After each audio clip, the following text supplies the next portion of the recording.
रीता बहू, तेरे ससुर जी की थाली में रोटी कम हो गई है, जरा एक रोटी उन्हें और दे दे। जी जी माँ जी। तभी उसके ससुर राधे श्याम कहते हैं, नहीं नहीं बेटा, मुझे रोटी नहीं चाहिए, ये रोटी तू विकास को दे दे। जी बाबूजी। फिर रीता जैसे ही रोटी विकास की थाली की तरफ बढ़ाती है तो विकास उससे कहता है, अरे नहीं नहीं रीता, मुझे रोटी नहीं चाहिए, मेरा पेट तो भर गया। ये सुनकर रीता की आंखों में आंसू आ जाते हैं। मैं जानती हूँ हमारी गरीबी के चलते आप दोनों ये रोटी जानबूझकर नहीं ले रहे हैं ताकि किसी को रोटी कम ना पड़ जाए और आधा पेट खाकर ही संतुष्ट है। हे भगवान, सारे दुख तो हम गरीबों को ही क्यों दे रहा है। सारा दिन ये दोनों मेहनत करते हैं लेकिन फिर भी पेट भर खाना तक नसीब नहीं होता इन्हें। ये कहानी है एक गरीब परिवार की, जहाँ गरीबी अपना कहर ढा रही थी तो वहीं दूसरी ओर कड़ाके की ठंड अपना प्रकोप दिखा रही थी। इतना ही काफी नहीं था कि तभी बाहर तेज गड़गड़ाहट के साथ बिजली चमकने लगी और जोरदार बारिश होने लगी और उनके घर में जगह जगह से छत टपकने लगती है। वहीं बिस्तर पर बीमार पड़ी उसकी सास आशा ठंड से कांपने लगती है। वो अपनी बहू को आवाज देते हुए कहती है, बहू मुझे कुछ उड़ा दे, बहुत ठंड लग रही है। मैंने आपसे कहा था ना जी, इसकी मरम्मत करवा लो। एक तो वैसे ही कड़ाके की ठंड और ऊपर से ये टूटी फूटी छत। क्या करूं आशा, तुम तो जानती ही हो आजकल मजदूरी का काम ज्यादा मिल नहीं रहा। बड़ी मुश्किल से तो 2 वक्त के खाने का गुजारा निकल पाता है। हम दोनों की कमाई मिलाकर भी पेट भर खाने को नहीं मिल पाता। तभी रीता एक पुरानी चादर लाकर अपनी सास को ओढ़ने को देती है, लेकिन उसमें भी जगह जगह में छेद होते हैं, जिस वजह से उस पतली चादर में भी ठंड नहीं रुकती।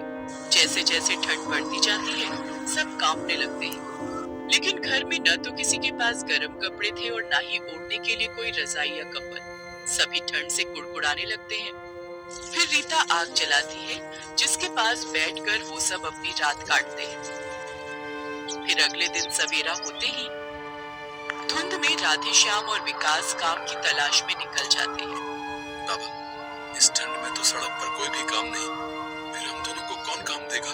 सेठ जी के पास चलते हैं, उनकी ईंट भट्टी में काम तो मिल ही जाएगा। कुछ देर बाद दोनों सेठ की ईंट भट्टी में पहुंच जाते हैं। अरे राधे श्याम, तुम दोनों यहाँ? मालिक, अगर कोई काम है तो हमें दे दीजिए, इस ठंड में काम की बहुत किल्लत है। अब माफ करना राधे श्याम, लेकिन भट्टी पर पहले ही इतने मजदूर काम कर रहे हैं, ऊपर से इस बार काम बड़ा ढीला चल रहा है, तो मैं तो इन्हीं की दिहाड़ी नहीं दे पा रहा। दोनों बाप बेटे उदास मन से वहां से लौट आते हैं। घर पहुंचकर वो देखते हैं कि उनके घर की छत पूरी तरह टूट जाती है। ये देख वो परेशान हो जाते हैं। एक तो वैसे ही काम नहीं, ऊपर से इस ठंड में घर की छत भी छिन गई।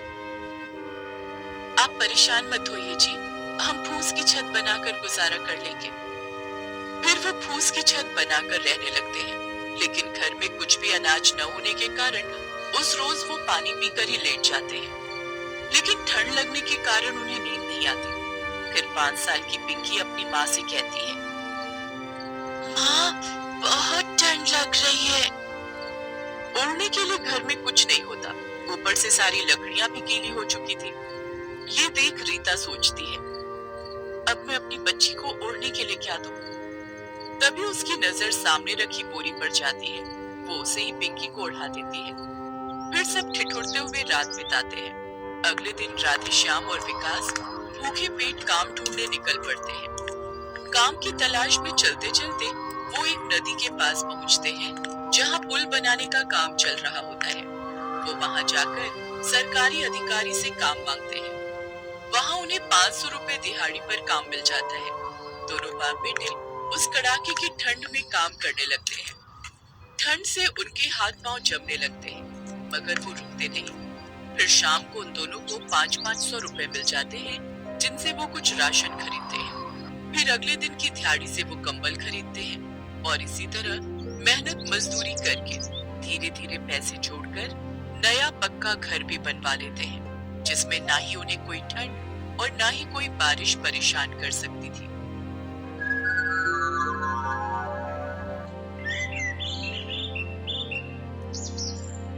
सड़क किनारे गुणीराम, जिसका एक पैर नहीं है, वो चुपचाप अपने हाथ में भीख का कटोरा लेकर इस उम्मीद में बैठा है कि लोग कुछ पैसे उसके कटोरे में डालें तो वो 2 रोटी खरीद कर अपने बीवी बच्चों को खिलाए। भगवान के नाम पर 1 रुपए 2 रुपए दे दो बाबा, भूखे की मदद कर दो बाबा, भगवान तुम्हारा भला करेगा। लोग गुणीराम की ओर देख तो रहे थे, लेकिन कोई उसके कटोरे में फूटी कौड़ी तक नहीं डाल रहा था। उसकी पत्नी कमला अपनी गोद में अपने दुधमुहे बच्चे को लेकर उसे चुप कराने की लगातार कोशिश कर रही थी, लेकिन वो मुख से बिलक बिलक कर रोए जा रहा था। चुप हो जा ना, ना चुप हो जा। उसका छोटा सा बच्चा हड्डियों का ढांचा सा लग रहा था। गुणीराम की 5 साल की बेटी चुनमुन भी अपने माता पिता के पास बैठी हुई थी। उसका चेहरा भी मुरझाया हुआ था, उसकी आंखें शून्य में ताक रही थी। राह चलते लोगों को देखकर वो भी अपना हाथ फैला देती और उनसे कहती, साहब दया करो साहब, 1 रुपया 2 रुपया दे दो साहब, रुपए नहीं तो 1 रोटी खिला दो साहब, 1 रोटी खिला दो साहब। तभी चुनमुन ने देखा कि एक कार के पीछे एक औरत अपने कुत्ते को लेकर बैठी है और वो उसे रोटी खिलाने की कोशिश कर रही है। टॉमी जिद नहीं करते, चलो खा लो, प्लीज मेरे बेटे खा लो ना, चलो खा लो खा लो खा लो, नहीं तो मैं तुमसे बात नहीं करूंगी। लेकिन उस औरत का टॉमी रोटी खाने को बिल्कुल भी तैयार नहीं था। तंग आकर उस औरत ने वो रोटी सड़क पर फेंक दी। सड़क पर फेंकी उस रोटी को जैसे ही चुनमुन ने देखा तो उसकी आंखों में चमक आ गई। उसने अपने पिता की ओर देखा और कहा, पापा रोटी। चुनमुन रोटी के लिए उस बिजी सड़क की ओर दौड़ पड़ी, लेकिन तभी एक तेज रफ्तार कार से उसकी टक्कर हो गई। उसका शरीर कई फुट ऊपर उड़ा और फिर धड़ाम से नीचे आ गिरा। चुनमुन सड़क पर तड़प रही थी। खून से सड़क भीगा जा रहा था, लेकिन उसकी नजर अब भी उसी रोटी पर थी। वो उसे बड़ी गौर से देख रही थी, लेकिन अचानक सब शांत हो गया, बिल्कुल शांत। चुनमुन शांत हो गई हमेशा के लिए। गुणीराम ने ये देखा तो वो जोर से चीख पड़ा, बेटी चुनमुन, चुनमुन। इस तरह उसके चीखने से उसकी नींद खुल गई और उसने देखा कि वो तो अपनी टूटी फूटी झोपड़ी में लेटा हुआ है और उसका पूरा परिवार भी उसके बगल में सोया हुआ था। पूरे 4 दिन हो गए, पेट में मेरे परिवार का एक दाना भी नहीं गया। पानी पी पी कर कब तक काम चलेगा? मुझे कुछ तो करना ही होगा इनके लिए, नहीं तो कोई नहीं बचेगा, कोई नहीं। गुणीराम एक फैक्ट्री में काम करता था। उसके मालिक लोग उसके काम से बहुत खुश थे। अरे गुणीराम, तुम फैक्ट्री में होते हो, हमें ज्यादा टेंशन नहीं होती। तुम सारा काम इतने अच्छे से मैनेज करते हो कि क्या ही कहें अब। गुणीराम की कमाई से उसका परिवार ठीक से चल रहा था, लेकिन एक दिन सब कुछ पलट गया। गुणीराम फैक्ट्री में ऊंचाई पर चढ़कर कुछ काम कर रहा था। अचानक उसका पैर फिसल गया और वो नीचे गिर पड़ा। काफी ऊंचाई से गिरने से उसे बहुत चोट आई थी। उसे तुरंत अस्पताल ले जाया गया। उसकी जान तो बच गई, लेकिन डॉक्टरों को उसकी एक टांग काटनी पड़ी। ये क्या हो गया कमला, क्या हो गया? मैं बोझ बन गया तुम लोगों पर, बोझ। अरे आप ऐसा क्यों कहते हैं? जिंदगी में उतार चढ़ाव तो आते ही हैं, बस हमें उसका डटकर मुकाबला करना होता है। गुणीराम जब कुछ ठीक हुआ तो वो अपनी फैक्ट्री वापस गया, लेकिन अब उसकी फैक्ट्री को उसकी कोई जरूरत नहीं थी, क्योंकि अब अपने मालिकों की नजर में वो किसी काम का नहीं था। देखो गुणीराम, तुम्हारी जिंदगी अब खुद एक बोझ की तरह है। इससे अच्छा होता कि तुम मर ही जाते। देखो, हमें ऐसे लोग चाहिए जो काम करें। तुम्हारे जैसे बोझ को हम मुफ्त की तनख्वाह नहीं दे सकते। कल तक जिन मालिकों की नजर में गुणीराम सबसे काबिल मजदूर था, वो आज उनके लिए बोझ था। जीवन का सबसे बड़ा सच यही है, यहाँ पर सब लोग मतलब की हार है। जब तक आपसे मतलब है, वो जोक की तरह आपसे चिपके रहेंगे। क्या करूँगा मैं? अब कैसे पालूंगा अपने परिवार को? सब ठीक होगा, कोई ना कोई रास्ता जरूर निकलेगा। गुणीराम ने कई जगह काम की तलाश की, लेकिन हर जगह उसे यही सुनने को मिला कि अरे भाई, लंगड़ों के लिए क्या काम? लंगड़ों का तो एक ही काम है, भीख मांगना। मेहनत कश गुणीराम के पास अब भीख मांगने के सिवा और कोई चारा नहीं था।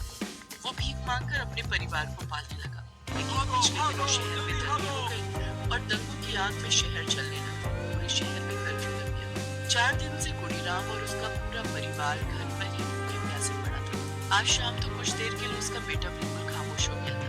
देखिए ना जी, मुन्ना, हमारा मुन्ना एकदम खामोश हो गया है, वो बिल्कुल हिलडुल नहीं रहा है। कमला जोर जोर से रोने लगी। गुणीराम भी बहुत घबरा गया, लेकिन संयोग से कुछ देर बाद मुन्ने के शरीर में हलचल हुई और वो जोर जोर से रोने लगा।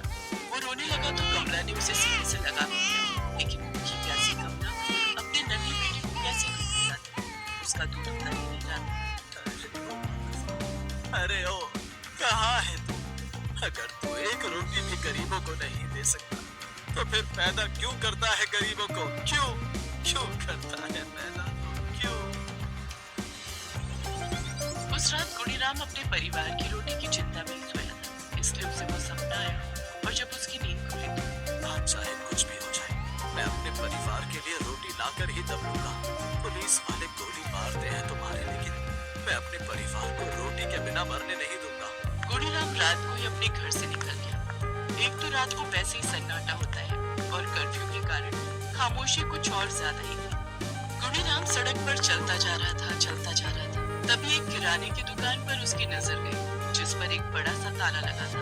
गुणीराम ने सड़क किनारे पड़ा बड़ा सा पत्थर उठाया और दुकान का ताला तोड़ने लगा। वो खुद बेचारा 4 दिन से भूखा था, इसलिए उसके हाथ धीरे धीरे चल रहे थे। कुछ देर बाद उसे सफलता मिल गई और उसने दुकान का ताला तोड़ दिया। टूट गया ताला, टूट गई वो दीवार जो भूखे और भूख के बीच में थी। गुणीराम ने वहाँ से बहुत सारा राशन लिया और अपने कांधे पर लेकर अपने घर की ओर चल पड़ा, लेकिन तभी पुलिस की गोली अचानक से उसकी पीठ पर आने लगी और वो नीचे गिर पड़ा। साहब, अगर मैं चोरी नहीं करता तो मेरा पूरा परिवार रोटी के बिना मर जाता। साहब, मुझे घर जाने दो साहब। पुलिस को लगा था कि वो कोई दंगाई होगा, लेकिन वो तो एक अपाहिज और मजबूर इंसान था जो रोटी की तलाश में निकला था। पुलिस ने उसे जाने दिया। कमला, देख ना कमला, मैं राशन ले आया हूँ। जल्दी से बच्चों को कुछ बना कर खिला दे। गुणीराम बार बार एक ही बात दोहरा रहा था, लेकिन ना तो कमला कोई जवाब दे रही थी और ना ही कोई और। कमला, क्या हुआ कमला? कुछ बोलती क्यों नहीं हो तुम? चुनमुन, मुन्ना, ओ मुन्ना। गुणीराम का पूरा परिवार भूख से तड़प कर मर चुका था। ये क्या कर दिया भगवान? मार दिया सबको, मार दिया।